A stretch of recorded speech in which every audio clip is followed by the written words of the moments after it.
तक जा रही है? सब लोगों को सुनाई दे रहा है? आप लोग खाना खाए हैं कि नहीं? लग तो नहीं रहा है। खाना खाए होते तो जोर से बोलते। हाँ, खाना खाए हैं? हाँ, अब लग रहा है कि खाए हैं। मेरी आवाज़ जहाँ तक पहुँच रही है, 14वें छात्र संसद में आए हुए आप तमाम विद्यार्थियों का, आदरणीय शिक्षकों का, MIT परिवार के एक एक सदस्य का, चाहे वो स्वीपर हो, क्लर्क हो, टीचर हो, नॉन टीचिंग स्टाफ हो, ये कैमरा के पीछे काम करने वाले लोग हों, इस परिवार को चलाने वाले आप सभी सदस्यों का मैं दिल से आभार व्यक्त करता हूँ कि इस महत्वपूर्ण कार्यक्रम में आने का अवसर प्राप्त हुआ है। क्योंकि वो अंग्रेजी का एक फ्रेज है ना, age is number, young is feeling. तो आप नौजवानों के बीच आकर के अच्छा लग रहा है, अपनी यूनिवर्सिटी का दिन याद आ रहा है। और ख़ास करके मैं मंच को धन्यवाद करना चाहता हूँ। हमारे साथ दो मेंबर ऑफ पार्लियामेंट हैं और आपके कॉलेज के डीन हैं, और सबसे बड़ी बात यह है कि मंच पर बड़े प्रतिभावान लड़के और लड़कियां बैठे हैं जिन्होंने अपने विचारों से, अपनी ओजस्वी वाणी से, अपनी ओरेटरी से मैं समझता हूं कि आप लोगों को इम्प्रेस किया है और बहुत शानदार बात आप लोगों के बीच में रखा है। मैं आपके सामने भाषण नहीं दूंगा, क्योंकि आजकल भाषण बहुत दिया जाता है, लेकिन मुझे जिस विषय पर बोलने के लिए कहा गया है, दो चार बातचीत के तौर पे मैं आपके सामने रखूंगा। सबसे पहली बात तो मैं इस बात से सहमत नहीं हूं कि भारत को किसी और के नज़रिए के हिसाब से भारत की राजनीति, भारत की विचारधारा और भारत के अंदर रहने वाले जो लोग हैं उनकी चिंतन परंपरा को चिन्हित किया जाए। कहने का तात्पर्य यह है कि यह जो लेफ्ट, राइट, सेंटर, यह जो कैटेगरी है, यह कैटेगरी एक्चुअली भारतीय कैटेगरी नहीं है। भारतीय कैटेगरी को अगर आप देखेंगे तो भारत में अगर द्वैतवाद है तो अद्वैतवाद भी है और विशिष्टाद्वैतवाद भी है।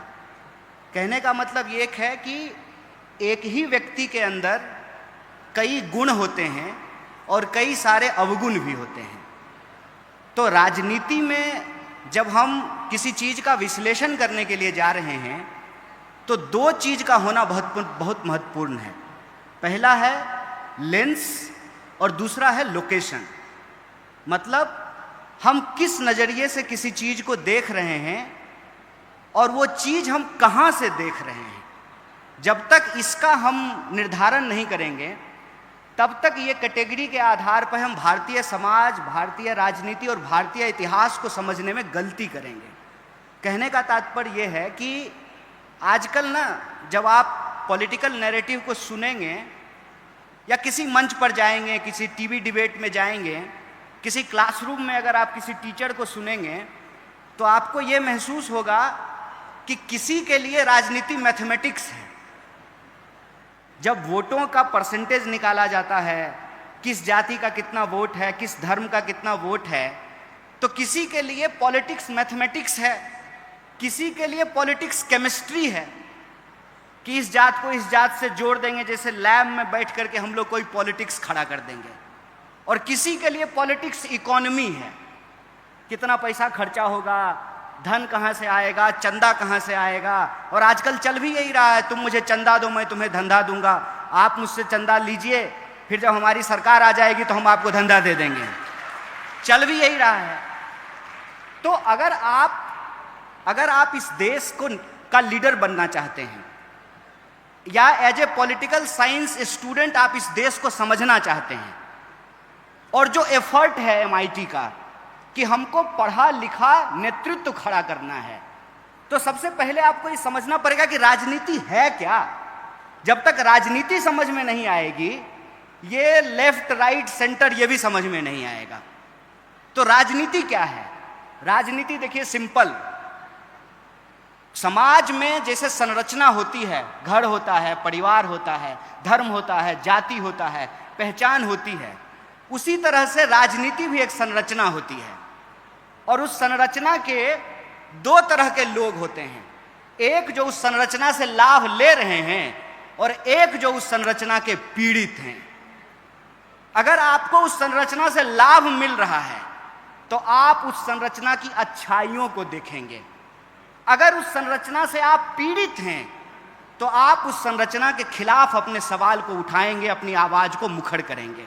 मतलब राजनीति दो ही तरह की होती है, एक होती है सत्ता की राजनीति और दूसरा होता है सत्ता के खिलाफ सत्य की राजनीति, और यही विचारधारा है। और जो सत्ता की राजनीति और सत्य की राजनीति है, इसको अगर आप भारतीय इतिहास, चिंतन और परंपरा के आधार पर देखेंगे तो भारत में हर तरह के विचार आपको देखने को मिलेंगे। भारत को किसी और देश से किसी भी प्रकार का नकल करने का जरूरत नहीं है। भारत वो देश है जहां पर हिरण्यकश्यप का अगर उदाहरण मिलता है तो अपने ही बाप के खिलाफ खड़ा होने वाला भक्त प्रहलाद का भी उदाहरण मिलता है। इस बात को याद रखिएगा। भारत के इतिहास में अगर तैमूर लंक मिलता है तो उसकी बड़ी आर्मी के सामने, जिसके पास तलवारें थी, घोड़े थे, हाथियां था, उसके सामने चाकू लेकर के खड़ा होने वाला बलकरण का भी इतिहास मिलता है। तो भारत की चिंतन परंपरा को आपको देखना पड़ेगा। भारत में अगर ईश्वरवादी सत्ता है तो उस ईश्वरवादी सत्ता को चुनौती लेने वाले विचार भी आपको मिलते हैं।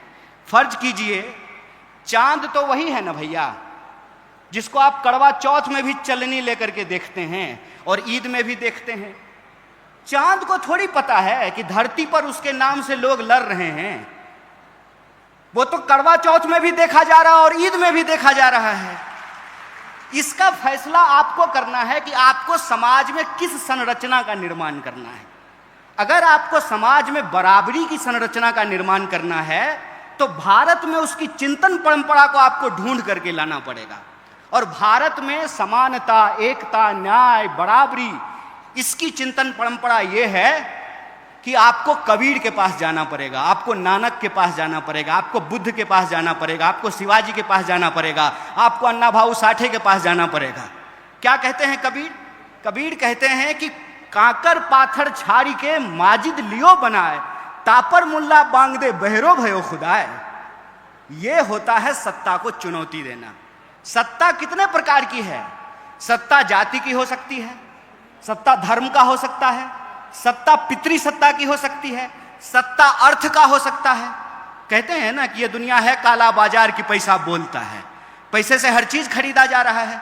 तो सत्ता को चुनौती देने का जो साहस होता है, वो साहस अगर आपके भीतर है, वो समझ आपके भीतर है, तो आप सत्य की राजनीति के साथ खड़े हैं। दो ही रास्ता है, नदी के उस किनारे खड़े हो जाइए, सत्ता से हाथ मिला लीजिए, या अपने दिलों में सत्य का अरमान लिए हुए गांधी बुद्ध के रास्ते पे चल पड़िए, डॉक्टर बाबा साहब भीमराव अंबेडकर के रास्ते पे आगे निकल पड़िए। और बुरा मत मानिएगा, बहुत सारे स्पीकर ने कहा कि विचार नहीं होता है। गलत बात है।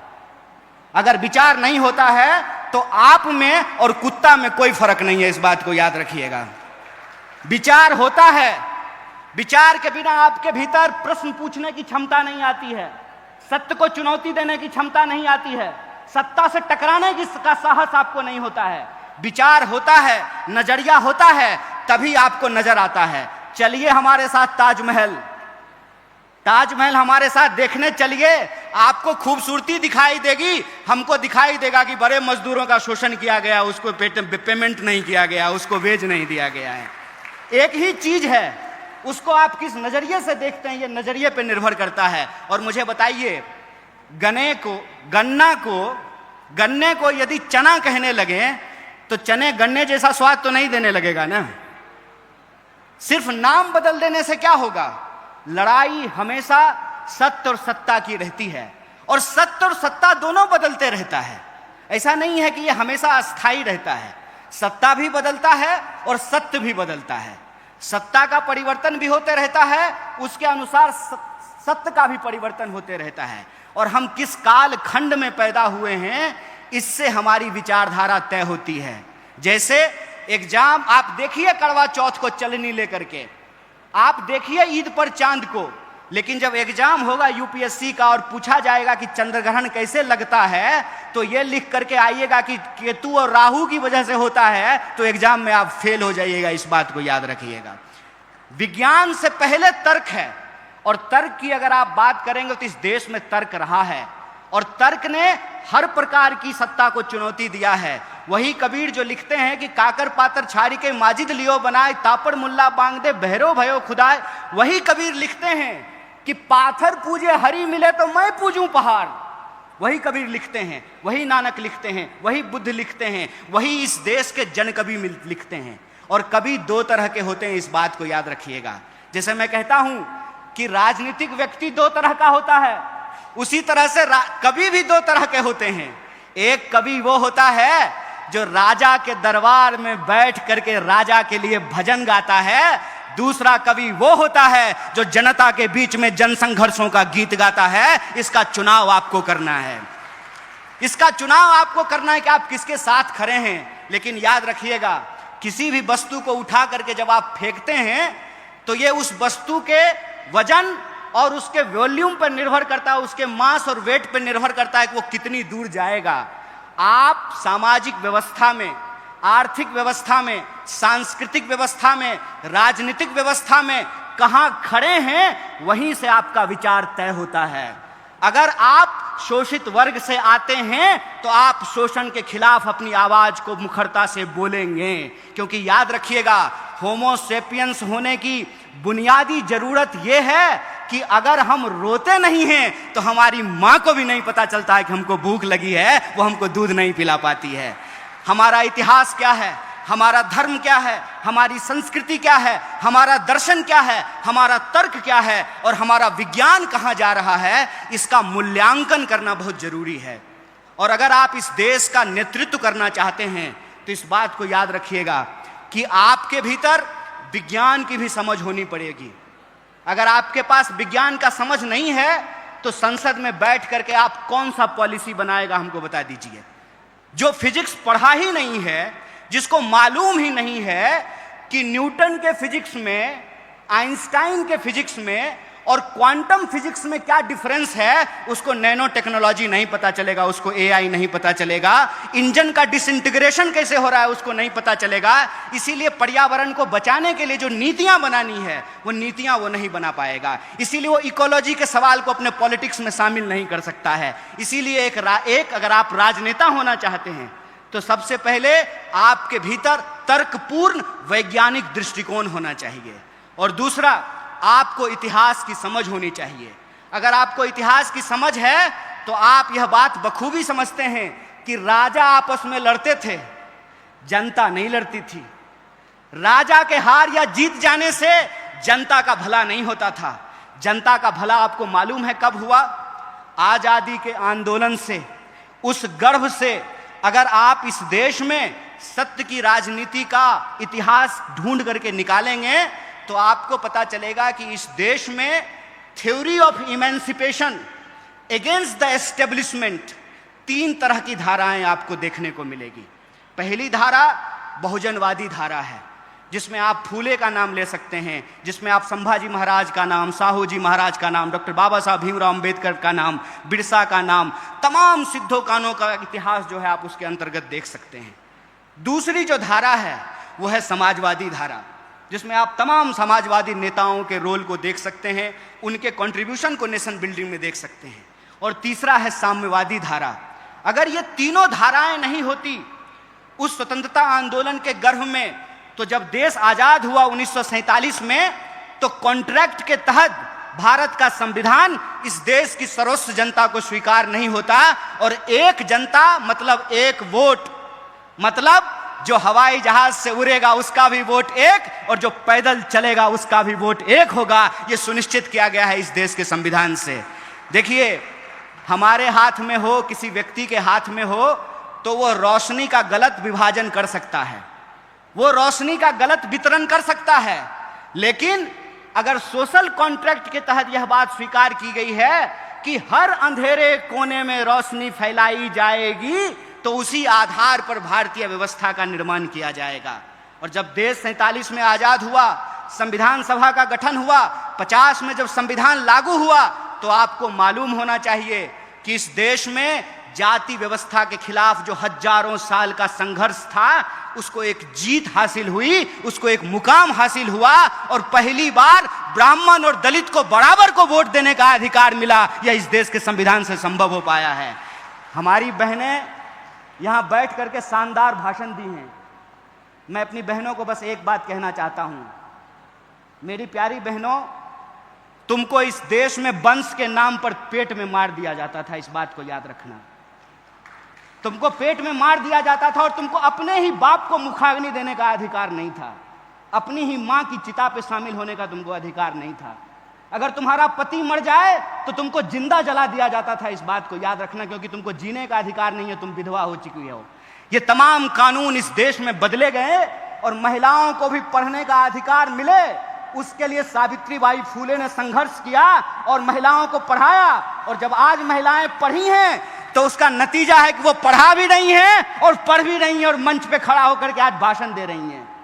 इस बात को याद रखना कि इस देश का इतिहास, अगर उसमें शोषण है तो उस शोषण के खिलाफ संघर्ष का भी इतिहास है, और इसी देश में महिलाओं ने भी एक से एक संघर्ष किए हैं। इसीलिए मेरा आप सबसे निवेदन करना है कि अगर आप राजनीति में आना चाहते हैं तो आप तय कीजिए कि आप सत्य के साथ खड़े हैं कि सत्ता के साथ खड़े हैं। अगर आप सत्य के साथ खड़े हैं तो आपको सत्य के लिए संघर्ष करना पड़ेगा, और जब आप सत्य के लिए संघर्ष करेंगे तो इस बात को याद रखिएगा कि आपके भीतर विज्ञान की भी समझ हो, इतिहास की भी समझ हो, दर्शन की भी समझ हो, और इस देश में समाज में रहने के लिए जो व्यवहारिकता है, उस व्यवहारिकता की भी हमको समझदारी हो। लेकिन व्यवहारिकता का मतलब ये मत समझना दोस्त, आजकल युवा नेता क्या करते हैं, मोबाइल लेते हैं और किसी दोस्त को पकड़ा देते हैं। ध्यान से सुनना इस बात को, किसी दोस्त को पकड़ा देते हैं और कोई नेता जब अपने गाड़ी से उतरता है ना, उसके बगल में जाके खड़ा हो जाते हैं, सर नमस्ते, और उसको कहते हैं कि जब हम ऐसे हाथ करेंगे ना, फटाक से क्लिक कर लेना तुम उसको, और ज्यों ही वो ऐसे हाथ एक्शन देगा त्यों ही फोटो खींच लेगा और सोशल मीडिया पे डालेगा। आज अमुक नेता से देश की राजनीति पर गंभीर चर्चा करने का अवसर प्राप्त हुआ है। हाथ जोड़ करके कहते हैं भाई ये मत करना, ये मत करना, ये याद रखना कि तुम्हारी राजनीति क्या है। इस देश में बाप जात पैसा चलता है मेरे भाई, बीजेपी, बाप जात पैसा। अगर बाप जात और पैसा नहीं है तो तुम्हारे पास एक ही विकल्प है, तुमको ऑथेंटिक होना पड़ेगा। वैलेंटाइन डे पे झूठ मूठ का आई लव यू कहने से काम नहीं चलेगा मेरे भाई। अगर प्यार करते हो तो तुम्हारे दिल में प्यार हो, और वो प्यार ऐसा हो कि वो इंसान तुमको मिले ना मिले तुम ही प्यार बन जाओ, ऐसा जज्बा तुम्हारे अंदर होना पड़ेगा। और ऐसा जज्बा अगर तुम्हारे भीतर है तो मैं तुमको एक बात कह देता हूं, कोई बाप ऐसा बच्चा नहीं पैदा किया है कि संघर्ष की कोख से पैदा होने वाले इंसान का रास्ता रोक दे। तुमको सत्य के साथ खड़ा होना पड़ेगा। फिर वो जो नेताजी के साथ तुम ऐसे फोटो खिंचा रहे हो ना, वो नेताजी अपने पीए से फोन कराएंगे कि जरा उसको बुला दो, तो तुम कहना नेताजी बाद में आते हैं, अभी हम आंदोलन करने जा रहे हैं, जरा कलेक्टर को हम स्मारक पत्र देने के लिए जा रहे हैं। राजनीति का मतलब सत्य के लिए संघर्ष करना होता है, और सत्य की एक विचारधारा होती है, इस बात को याद रखना। दक्षिण, वाम और मध्य के रास्ते में मैं पढ़ने के लिए नहीं कहता हूं, उसका चुनाव आप खुद करो, लेकिन कैटेगरी में मत फंसो। लेकिन एक कैटेगरी जरूर होती है, वो कैटेगरी होता है सत्य का। उस सत्य की विचारधारा पे चलो, और इस देश ने बार बार ये साबित किया है, यह देश बुद्ध की धरती है, इसीलिए यहाँ कोई भी संघर्ष हिंसा से नहीं अहिंसा से करके उस संघर्ष को जीता जा सकता है। अगर बुद्ध ने उंगली माल को संत बना दिया अपने अहिंसा से, तो तुम भी आज के उंगली माल को रास्ते पे ला सकते हो अपने संघर्ष से। बस इस बात को याद रखना। और एक अंतिम बात, मैं आपको कुछ बताने, सिखाने या समझाने के लिए नहीं आया था।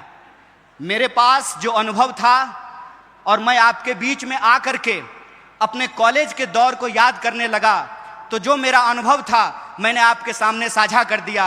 अगर किसी को भी बात बुरी लगी हो तो मैं हाथ जोड़ करके आपसे माफी चाहता हूं, लेकिन जो बात थी बिना लाग लपेट की हमने आपको कह दी। बहुत बहुत शुक्रिया, बहुत बहुत धन्यवाद।